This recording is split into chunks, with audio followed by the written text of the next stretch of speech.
আসসালামু আলাইকুম, স্বাগত জানাচ্ছি আরটিভির মধ্যাহ্নের সংবাদে। আপনাদের সঙ্গে আছি আমি ফারিয়া শারমিন। দীর্ঘ ৩৫ বছর পর সংসদ সদস্যদের ভোটে রাষ্ট্রপতি নির্বাচন, আর সেই নির্বাচনে দেশের ২৩তম রাষ্ট্রপতি হিসেবে নির্বাচিত মির্জা ফখরুল ইসলাম আলমগীরের দায়িত্বের নতুন অধ্যায় শুরু হলো ৭১-এর বীর শহীদদের স্মরণ করে। শপথ নেওয়ার পর প্রথম আনুষ্ঠানিক কর্মসূচিতে আজ সাভারের জাতীয় স্মৃতিসৌধে গিয়ে মুক্তিযুদ্ধের শহীদদের প্রতি শ্রদ্ধা জানিয়েছেন। তার এই প্রথম শ্রদ্ধা নিবেদনকে ঘিরে স্মৃতিসৌধে ছিল গাম্ভীর্য আর আবেগের আবহ। আরও জানাচ্ছেন শামীম চৌধুরী। ৭১-এর রক্তস্নাত ইতিহাসের সাক্ষী এই প্রান্তর, যেখানে একটি জাতির স্বাধীনতার জন্য জীবন দিয়েছিলেন লাখো মানুষ। দায়িত্ব গ্রহণের পর সেই স্মৃতির মিনারে শ্রদ্ধা জানিয়ে আনুষ্ঠানিক কার্যক্রম শুরু করলেন দেশের নতুন রাষ্ট্রপতি মির্জা ফখরুল ইসলাম আলমগীর। সকাল 10:15টায় জাতীয় স্মৃতিসৌধের শহীদ বেদিতে পুষ্পস্তবক অর্পণ করেন রাষ্ট্রপতি। ফুলের সঙ্গে যেন নীরবে ফিরে এলো ৭১-এর সেই অমর আত্মত্যাগের স্মৃতি। এরপর কিছুক্ষণ নীরবে দাঁড়িয়ে শহীদদের প্রতি গভীর শ্রদ্ধা জানান।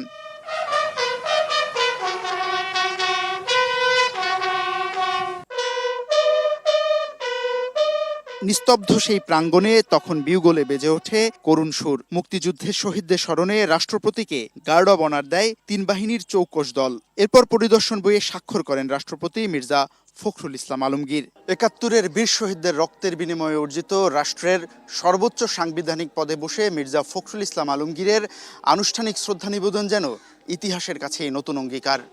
স্মৃতিসৌধের লাল সবুজ প্রাঙ্গণ পেরিয়ে সামনে এখন তার রাষ্ট্রপতি হিসেবে সাংবিধানিক দায়িত্ব পালনের নতুন পথ চলা। সাভার জাতীয় স্মৃতিসৌধ থেকে শামীম চৌধুরী, আরটিভি, ঢাকা। সিএনজি স্টেশনে গ্যাসের সরবরাহ বাড়লেও এখনও পুরোপুরি স্বাভাবিক হয়নি। রাজধানীর ফিলিং স্টেশনে গ্যাসের চাপ কিছুটা বাড়লেও দীর্ঘ সারির সংকট পুরোপুরি কাটেনি। চালকরা বলছেন, গত কয়েক সপ্তাহের তুলনায় বেশি গ্যাস পাচ্ছেন, তবে তা পর্যাপ্ত না। ফিলিং স্টেশন কর্তৃপক্ষ বলছে, আগের তুলনায় গ্যাস বেশি দিতে পারছেন, তবে গাড়ির সিরিয়াল আছে। এদিকে মহেশখালীর দুটি ভাসমান এলএনজি টার্মিনালই চালু হয়েছে, তবে টার্মিনাল দুটি মোট সক্ষমতার প্রায় ৭০% এলএনজি সরবরাহ করছে বলে জানিয়েছেন সংশ্লিষ্ট কর্তৃপক্ষ। এতে গ্যাস সরবরাহ কিছুটা বাড়লেও সংকট এখনোই কাটছে না। গ্যাস লেগে তো গ্যাসই তুলিতে পারি না, 4 ঘন্টা 3 ঘন্টা 5 ঘন্টা বয়ে থাকতে হয়, তার টিপ মারি কোন সময় এক বেলার আগে গ্যাস নিতে আর এক বেলা টিপ মারি টিপ পায় না, তো জমা কম নেয় না। এভাবে চললে পারে মানুষ বাঁচে না। তো যে কারণ বাজার একটা পাম্প আছে, হগলদানে 43 টাকার গ্যাস ঢুকছে, কোন রমে চালাই এই জায়গাতে অনিয়া কত টাকা ডোয়ে না ডোয়ে কি ভ্রমণ বেড়ে যাইতে পারবো নাকি না যাইতে পারবো, অর্ধেক রাস্তার মেয়েদিকে গিয়ে বন্ধ হয়ে থাকবো, এটার কোনো শিওর নাই। এদিকে রাজধানীর বাইরে বিরাজ করছে গ্যাসের তীব্র সংকট, সেই সঙ্গে যুক্ত হচ্ছে ঘন ঘন লোডশেডিং। সব মিলিয়ে শিল্প কারখানা সহ নাগরিক জীবনে দেখা দিয়েছে তীব্র ভোগান্তি। ময়মনসিংহ, চট্টগ্রামে গ্যাস সংকটে শিল্প কারখানায় উৎপাদন ব্যাহত হচ্ছে। ভালুকায় গ্যাসের চাপে ২০টি কারখানার শ্রমিকদের ছুটি দেওয়া হয়েছে।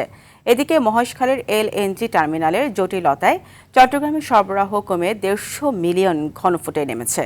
নারায়ণগঞ্জ, টঙ্গী ও আশুলিয়া অঞ্চলেও গ্যাস সংকটের কারণে শত শত কারখানার উৎপাদন চরম অনিশ্চয়তার মুখে পড়েছে। অন্যদিকে নেত্রকোনায় ঘন ঘন লোডশেডিংয়ের কারণে ব্যাহত হচ্ছে কৃষকদের সেচ কার্যক্রম। বিদ্যুৎ বিভ্রাটে সবজি ও ফসলের উৎপাদন নিয়ে শঙ্কায় পড়েছেন কৃষকরা।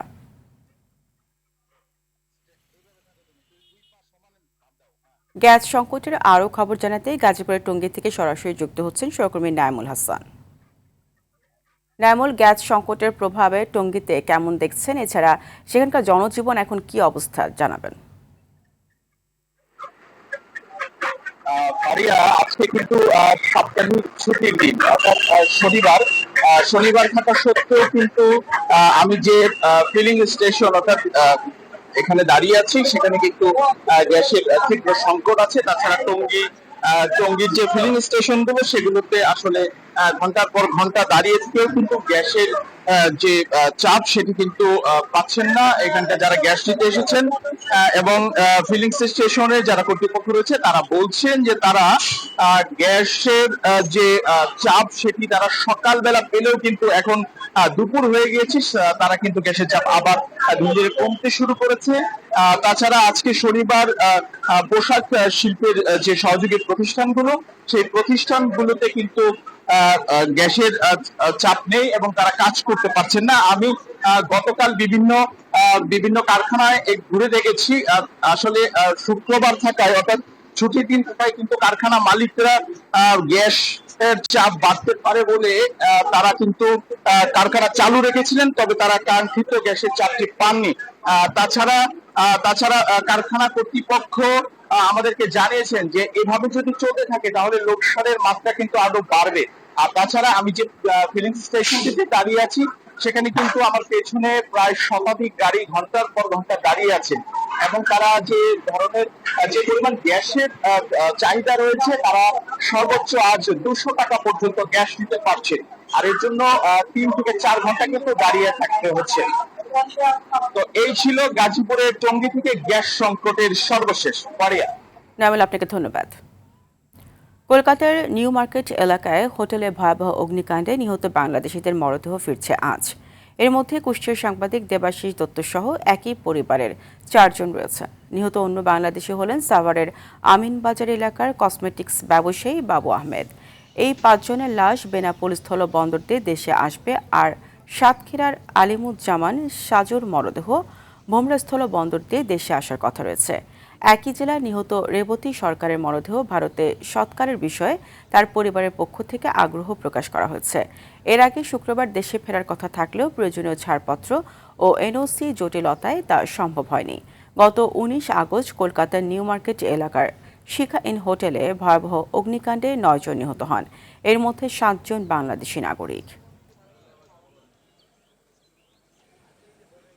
ও ইন্ডিয়া চিকিৎসার জন্য যায়, আমাকেও যেতে বলছিল, কিন্তু আমি সরকারি দায়িত্ব পালন থাকায় আমি যেতে পারি নাই। সে এত আনন্দময় একটা ছেলে ছিল, মানে নিষ্প্রাণ, তার ভিতরে কোনো হিংসা, লোভ, লালসা কিছুই ছিল না। কর্মজীবী একটা মানুষ। এই বিষয়ে আরও জানাতে সাতক্ষীরার ভোমরা থেকে সরাসরি যোগ দিচ্ছেন সহকর্মী রামকৃষ্ণ চক্রবর্তী। রামকৃষ্ণ, মরদেহ দেশের আসার বিষয়ে সর্বশেষ কি তথ্য আছে আপনার কাছে? ভারিয়া, এইমাত্র আমাদের কলকাতার যে আবাসিক হোটেলে নিহত আলিমুজ্জামান সাজুর লাশ ভারতীয় বিএসএফ কর্তৃপক্ষ, বাংলাদেশের বিজিবি এবং ইমিগ্রেশন কর্তৃপক্ষের কাছে হস্তান্তর করছে। আমি এখন আছি ভোমরা স্থল বন্দরের 0 পয়েন্টে। ওই ক্যামেরার সামনে দেখতেই পাচ্ছি যে ওই লাশবাহী গাড়ি, যেটা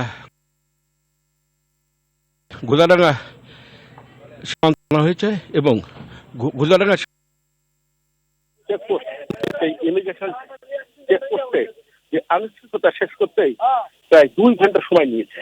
এরপর এই লাশটি 10টার পর থেকে তার পরিবার স্বজনরা সীমান্ত অপেক্ষা করছে এবং আমরা এখানে দেখতে পাচ্ছি ভোমরা পয়েন্টে ওপরে বিএসএফ কর্তৃপক্ষ, বিজিবি কর্তৃপক্ষ এবং গোদারাঙ্গা বিএসএফ ইমিগ্রেশনের ওসি, তারা ওই লাশের কাছেই চলে গেছেন।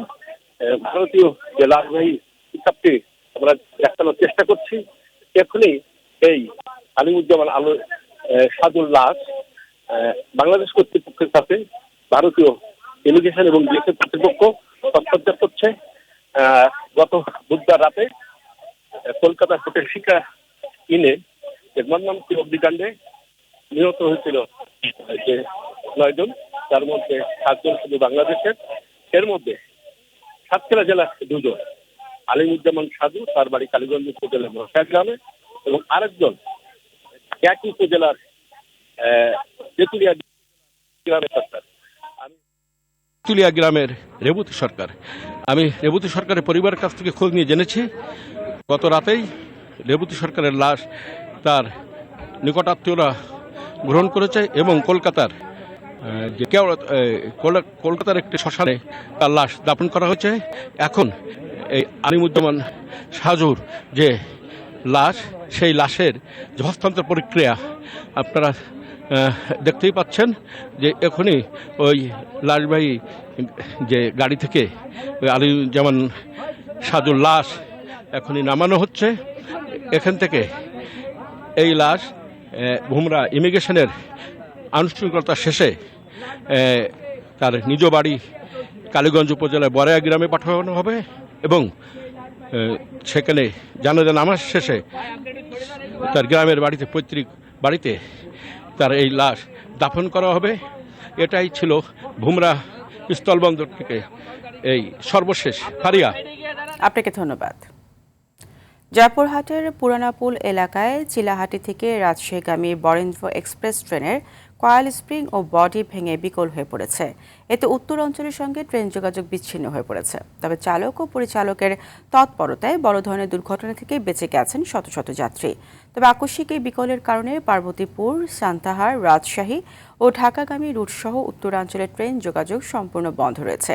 সাময়িক স্থবিরতায় আশপাশের বিভিন্ন স্টেশনে বেশ কয়েকটি যাত্রীবাহী ট্রেন আটকা পড়ে চরম দুর্ভোগে পড়েছেন সাধারণ যাত্রীরা। ড্রাইভার বুঝতে পারে যে কিছু একটা ঘটনা ঘটছে, তারপরে গাড়িটা খুব রানিংয়ে ছিল। গাড়িটা পরবর্তীতে আস্তে আস্তে স্লো করার পরে আমরা দেখতে পারি যে গাড়িটা কিন্তু লাইনচ্যুত হয়নি, যে গাড়িটা লাইনের মধ্যে ছিল, শুধু এক্সেলটা ভেঙে গেছে। উদ্ধার কাজ তৎপরতা জরুরিভাবে চলতেছে। আমাদের স্বাভাবিক রেললাইন ভালো আছে, ইঞ্জিন ভালো আছে, আমাদের স্বাভাবিক যে লেনদেন সব ঠিক আছে। যান্ত্রিক ত্রুটির কারণে এই দুর্ঘটনা ঘটেছে।